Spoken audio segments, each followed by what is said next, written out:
welcome to one of RVN's not as new, but still kind of new television shows, What the Why with Barbara Ann.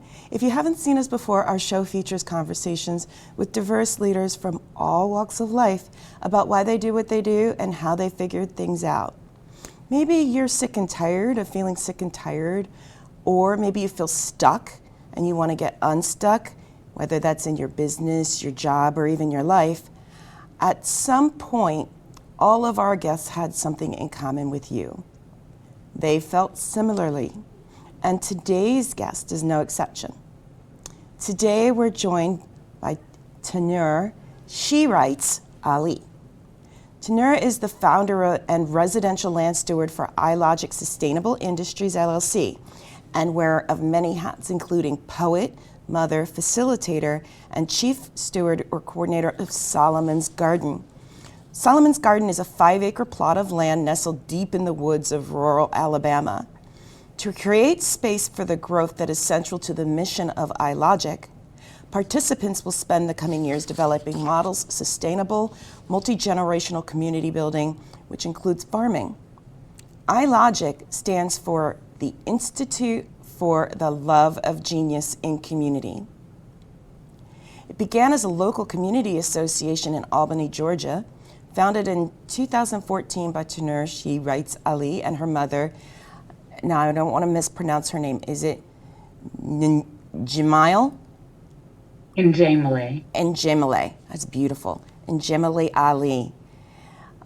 It grew out of Tannur's desire to connect with her community in useful ways. At first, they called it the Neighbors Initiative as a way to gain the interest of neighbors in the 215 homes in their communities, and it grew to be so much more than that. After holding cooking classes, gardening classes, and organizing neighbors for community engagement in Tannur's home, they began searching for a location that was large enough to accommodate the needs that were arising. When they found it, they created the library and community gathering space with the support of an ambitious and hungry community poised for progress. Then the unexpected always happens. After a fire at the building in 2016, Tannur began a world schooling adventure with her 3 children. The tour, aptly named the Where is Home Project, became an 18-month boot camp to prepare for a new life of community service on a global scale. It would also lead her to, I believe this is pronounced, Utah, Alabama, from where she joins us today. Tannur has received a lot of recognition and praise for her transformative work, including being featured as a 2012 Who's Who of Poetry in the World Poetry Movement, the 2012 World Poetry Movement Best Poem of 2012, the 2015 iHeart Shiro Awards for the Arts. In 2016, Tannur was named AOMO International Poetry Slam Champion, and she was featured in 2017 at the UN Library in Geneva and at the Home for Humanity in Val-Romay, France. She's done so many amazing things during the course of her career and her life she's focused on initiatives that have included everything from social justice to women's rights to community responsibility to farming. You name it, Tannur's done it. And I'm really excited to have her joining me here via Zoom from Alabama, introduced through a mutual connection. So without further ado, please welcome Tannur Ali to our show. So thank you. Yay. Your audience of one. So welcome. I'm so glad we were able to do this. As I mentioned, now did I get that right? Was it Utah? Because it's like That's Utah, right. Alabama. So I read through this list, and this is just a portion of your life and story. So you're doing all of these things, from facilitating meetings for corporations to running this sustainability project, working with others who want to do the same. I mean, so many different things. And I always start off asking my guests what they wanted to be when they grew up. And I think our guests will be interested to hear your response. I wanted to be a housewife. I wanted to have coffee ready before my husband woke up in the morning. And that was like a big thing in my mind. Along with, I've always had three or four goals. So I wanted to be a housewife. I also wanted to be an equestrian and train horses for therapy. Yeah. And So that was, you were born in Philly, so a lot of people, more recently because of some documentaries, people didn't necessarily associate equestrian with Philadelphia, PA, an urban environment. But you were passionate about horses from the get-go. yes, yes. I always loved horses. They are still my favorite smell. Um, and I was fortunate to grow up in Philadelphia because the high school that I went to, Walter Biddle Saul High School of Agricultural Sciences, was one of the first of its kind, full full farm. At the time, I think it's grown since then, but at the time it was a 73-acre full service farm. We had dairy cattle, beef cattle, sheep, llamas, chickens, dogs, the whole nine, as well as a herd of horses that we cared for. And that really gave me the sense of capacity that it is possible for me to dream outside of the concrete jungle. And really dream myself into into the green jungle in real life. So yeah. So how did you get from this really innovative high school education experience to Eustis, Alabama? Well, Or not Eustis, I'm that sorry, I just pronounced it wrong, didn't I? Utah. Utah, there you go. Utah, Yes. Alabama. Sorry about that. No, it's okay. It's okay. I That is a series of unfortunate events that turned out to be fortunate. I moved out of Philadelphia when I was 25 years old. Three children, six, three, and one at the time, and just really seeking a life that was going to expand us out of the limits that we were in. Um, the relationship that I was in became unsafe for me and my children. And as a result, I could just see, and I don't know if this is a little harsh for this show, but I could see myself ending up as a blood stain on a mattress. No, that's not too harsh. The show is all about authenticity and reality, and Yeah. that has its positives and its challenges. And that's your truth. That's what you experienced. So, to the extent that you're willing to share, thank God you made it through. Absolutely. And you found. And my children made it through, and they really helped to center me. At the time, 25 years old, at that time I thought that I should know exactly who I was and what I wanted to do with the rest of my life. And I think there are a lot of people out there who step into what the society calls adulthood and then realize they have no idea who they are and what they want and what they want to explore. And so at that time, I took it as an opportunity to step into the possibility of whole new lives opening up in front of me. And I was fortunate because my mother and grandmother were at our family home in Albany, Georgia, and I had a place to go. And I packed those three suitcases, had $200 in my pocket after I sold everything in my apartment and got out of Dodge. And that was the most pivotal decision of my life. And once I got to Albany, I lived in Albany for 9 years and got to really explore who I was, got to be on the art scene, got to really pull my art out of me and allow my art to be the thing that transformed and transmuted all of that energy that came from such a difficult experience. And it turned into something beautiful. In Albany, I met some of the most influential people in my life who directed me really directed me down a path that led me to Alabama. Which is interesting, because one of the questions I often ask are, who are some of the most influential people as part of your journey? So, to the extent that you're comfortable, feel free to talk about, you mentioned your mother, you've mentioned your grandmother, and then the community itself, which you became an integral part of. Both you flourished, but you also contributed to that flourishing in terms of initiatives that you yourself, as I mentioned earlier, helped coordinate and lead. Absolutely.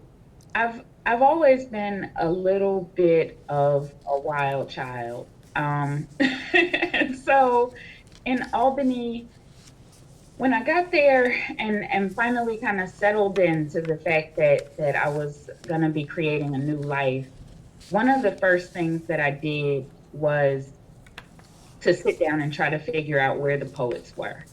At 11 years old, my mom introduced me to spoken word and art galleries where people shared their poetry. She took me to the October Art Gallery in Philadelphia. Okay. And it was the first time at 11 I felt like, oh, this is who I am. This is what I'm meant to do. This is the gift that I've been given. And so my poetry has always been a key part of my life. It's always been my process for expansion and exploration of myself. And when I got to Albany, I needed to find the poet. It was it was necessary. And my mom said, well, why don't you call the colleges and see if maybe they have some poetry clubs? And I called several of the colleges in town. Albany is a college town. And one of those colleges was Darton. And I called the English department, and the woman who answered the phone, I was telling her I'm interested in finding poets. I want to know if there's a poetry group or a club or an open mic or anything. And she said, well, I'm a poet. And when I tell you that was the beginning of one of the most influential relationships in my life. Wow. Her name is Rosanna Almai, and she is a humanitarian, a patron of the arts, a fabulous poet, wow, a wonderful writer of prose and stories, and also a social justice activist. And she helped me to understand that the gifts that I've been given are necessary for me to share, not just for the benefit of expression and processing my own grief and emotions, but also to make sure that other folks out there know that there are people who can relate to them, and that they too can have the strength to step out of circumstances that are detrimental. And so she's one of the people, Capiche Peterson, who is my dearest friend and really just a wonderful person, and also my hairstylist. So I'm going to shout her out for that plug as for well. That. Yeah. Is, one of those people who made me understand what community looks like. And Albany is a difficult place to live. It might be because I'm a Yankee, it might be because I'm a little bit of a loudmouth. I'm not sure, but Albany I found to be a very difficult place to just handle basic business. Okay. It's like, there's this kind of rub in the interaction with folks. Okay. But it taught me grit. Yeah. It taught me that when I set out to do something, my job is to continue on that path until that thing is done. Okay. And when it's done, be able to recognize that. Awesome. And we're going to pick up with that. Time for our mid-show break already. I always say time flies, and time flew yet again. And so we're going to talk about how your journey continued from Albany to Utah, Alabama, when we return from our commercial break.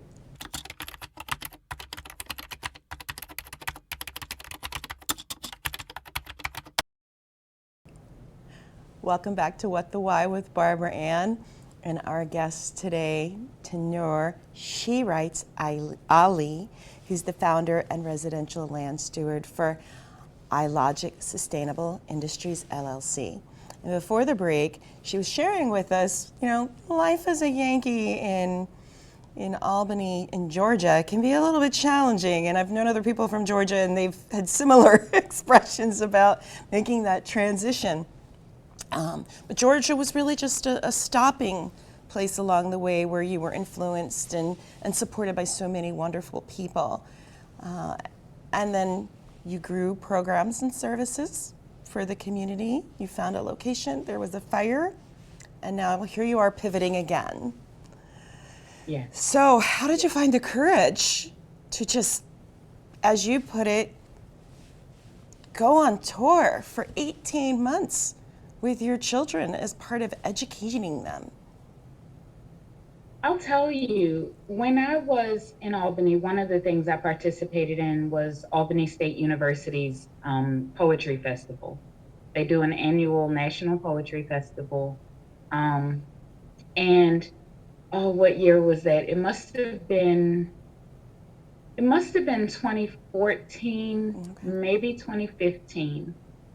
They had Haki Madhubuti come and share his work.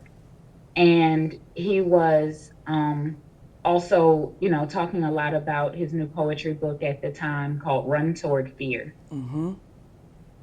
That book and that statement, that phrase became my mantra.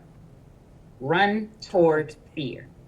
Because once you get to it, it dissipates. Yes. It starts to disappear, and whatever is the thing that's causing that fear to occur in our bodies and our minds and our spirits becomes a tangible subject for us to be able to address. And so that mantra is really what led me into the process. I was homeschooling my 3 children. And once the fire happened in our apartment, I thought to myself, this is the only time in my life where I'm not going to have rent and utilities and all these different demands. This would be the time to take what I put into my home life every month, put that into travel, and give my children an experience that will last them a lifetime. And I was not driving at the time. Wow. So we flew and took buses and trains all over the country and got to meet so many people. And one of the blessings of it was that we got to experience a number of sustainable communities and to see what it was like to learn about land trusts and learn about different ways that folks were living. We stayed in everything from a trailer park to a mansion, homes that our hosts had built themselves, and got to really get a view of what's possible. Wow. And at the beginning of the journey, I had a notebook. I always have a notebook or 3. And at the beginning of the journey, in the back of my notebook, I wrote down that I wanted to end the journey with a 4-bedroom house on 5 acres of land. And I just focused with my children on making sure that our journey was centered around using our intuition, trusting ourselves, hearing and knowing the voice of our intuition and following that to build relationships, to build skills, and to build closer bonds with each other. And it was difficult and challenging and magical, and so many things came about as a result of those travels, and as a result of learning to be really authentically myself. And what's interesting is just like the chance phone call with a poet that was clearly not chance by any, right. Your journeys ultimately led you to Alabama the Philly girl in rural Alabama, Yes. pursuing the things that you had really been interested in from childhood, but not having to worry about putting the coffee on the table for the husband every morning, which was part of that original goal. But I'll tell you, I get up every morning and make my coffee for myself and quite enjoy it. Exactly. So the journey to Utah was very interesting. We have a very close family friend who called me up one day out of the clear blue sky. We hadn't spoken probably in a few years. And he called me up and said, would you be interested in a 3-bedroom house on 5 acres of land? Huh. I Wow. was literally in the process of putting in applications to rent an apartment because we had gotten to the close of the journey and it was like, okay, we just need a place to be. You know, forget all the other things. Let's just leave it alone. And I got that call from him. Wow. And not too long after I got that call from him, I got a call from a friend who I met at a conference while we were traveling, who just called to kind of check in and see how I was and what I was doing. And when we were talking, I said, oh, I've been, putting in applications for an apartment and this, that, and the other. And the apartment that I loved so much that I was really interested in moving into was not for rent because they had decided to sell the building. Okay. And she said, well, why don't you just buy it? And I said, I think that's your white privilege talking. I don't have money or credit. Mm-hmm. And she said, oh, that's all you need, money and credit? I'll be your bank. Oh. And did. And wow. did. And after attempting to find a place in Albany and getting close to closing on a few different places, I finally said yes to Alabama. Okay. I was so interested in the 3 acres and in the 5 acres and the 3-bedroom house and all of that. But when I heard Alabama, I said, hell to the no. I don't want it. But over the course of a few months and a series of magical events, incredible events that just popped up out of nowhere, like being on a Zoom call and someone inviting me to come to France and participate in artist workshops. And I said, yes, I'd love to. I have no money. I have no idea how it'll happen, but I'll give you a yes and I'll give the universe a yes and we'll let it happen. Yeah. And 10 days later, I was in France. Wow. Riding a train from Paris to Valromey. Wow. And so those experiences opened me up to the ability to be vulnerable, to tell the truth of what I'm experiencing in the moment, what my challenges are, what I'm proud of and what's working, but to really be able to acknowledge what's not working so that I can be present with it without all the judgment that comes with, I know we live in a society right now where everybody wants everybody to be positive all the time and just pretend like whatever difficulty is happening is just all a part of the plan and we're just going to flow with the plan. But the truth is sometimes acknowledging the difficulty that we're having opens us up to relationships and potentials that we have no idea are right around the corner. And for you, and believe it or not, I mean, we're getting close. We're actually at time. So we're going to have you back, absolutely, because there's so much more we can discuss about this. But what I do want you to do before we close is, because all of that culminated in you deciding, yes, I'm going to Alabama, and you started Solomon's Garden, which is some of what you experienced along the way in terms of being a multi-generational community that has natural build housing and community class collaboration and prosperity building. And you even moved that into a corporate realm in terms of people can come and participate. So I want you to come back and talk more about just that piece too. But I want them to know how they can also contact you, because to understand Tannur is to know she is multifaceted and you want to hear the whole story. So, and you've had clients ranging from, thriving communities to Fox affiliates to the United Nations Library in Geneva, because of the story and the inspiration that you've shown. So if people want to reach you before we have you back, what's the best way to reach out to you? The best way is through our website, officialilogic.org. That's the best way. You get to learn all about where we came from and what we're doing right now. We have a number of trainings for folks who are interested in homesteading coming up, both this year and in the winter and spring of next year.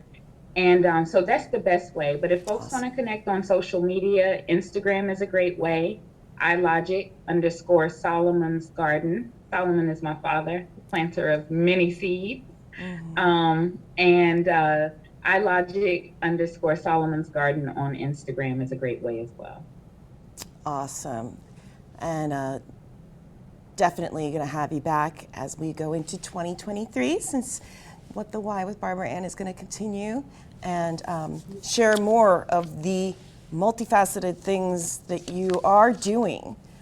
We've now heard about how you got to some of these things. Next, we want to hear about these things. So thank you so much for being here. And I can't wait to have you come back and tell part two.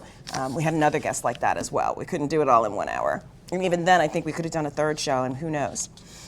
So thank you so much, Tannur, for telling your story and being vulnerable about some things that other people can almost certainly relate to. Thanks for having me. And, I just want to encourage you to keep this show going. I've been really excited to watch myself and see some of the other guests that you've had on and the fabulous conversations. I've been inspired, and so thank you so much for what you're doing and for creating this platform. It's fabulous. Well, thank you very much. And with that in mind, as our future episodes, our future episodes, as we transition from 2022 to 2023, please tune in for some of our upcoming guests. As I mentioned, I definitely want to have Tannur come back in 2023. But we also have coming up Tom Drucker, CEO of Consultants in Corporate Innovation, and specialist in psychological safety, Lisa Hillerin, who was our very first What the Why guest, who's coming back to talk about her transition and graduation with her master's degree at a much belated age, but better late than never. And we're going to kick off the new year with other exciting guests. We've already talked about Tannur, but we're also going to have Belle Walker, founder and lead consultant of Bellevue Consulting. Please believe me when I say you don't want to miss what our upcoming guests have to say about their journeys or additional information about their journeys. As a reminder, What the Why airs on Tuesdays and Thursdays at 1 p.m. and Eastern Time, and Mondays at 3:30 p.m. in Eastern Time, and is also available on demand through RVN Television and Roku, and coming soon in 2023 to additional platforms. And please remember, whether you're looking to make changes in your life or your business or your career or your schooling, no matter how big or small, please join us again for more informative, inspirational, and amazing conversations with leaders such as Tannur, who have decided they wanted to make change, overcame or ran towards whatever fears and obstacles were in their path to find their purpose and live it.